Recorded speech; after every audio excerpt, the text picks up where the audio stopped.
Bizdə idarə etmə sıradan çıxdı. Mineral voduda hava şəraitində zəhmət olmasa kömək edin. Anlamadım. Mesajınızı təkrarlayın. Sizi pis eşidirik. Hər şey qaydasındadır? Hər şey qaydasındadır. Mineral voduya gedirik. Mineral vodunun hava şəraitini deyin zəhmət olmasa.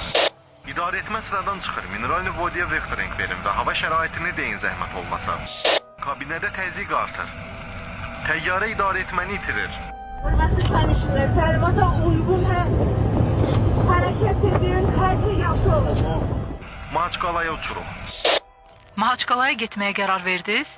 Bəli, Mahaçqalaya hava şəraitini deyin. Gözləyin. Hava şəraitinin necə olmasına dair suala cavab verilmir. Hidravlikası sıradan çıxdı. Kursları yerinə yetirə bilirsiniz? Yerinə yetirə bilmirik. Konkret kurs verin. Mahaçqalaya gedirik.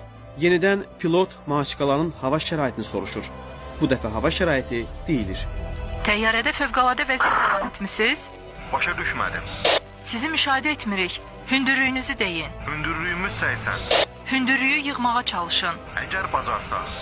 Rostov kontrolu ilə işləyin. Beləliklə, Bakı-Grozny reysinin ekipajı bundan sonra Rostov dispetçer qülləsi ilə danışıqları davam etdirib. Lakin bu danışıqlar da konkret enmə məkanının verilməsi ilə nəticələnmir. Təyyarə Xəzər dənizi üzərində SOS siqnal verib.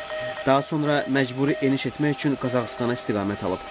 Aviasiya qaydalarına əsasən qəza enişi zamanı partlayış və yanğının qarşısını almaq üçün təyyarənin yanacağının boşaldılması prosesi fuel dumping həyata keçirilib.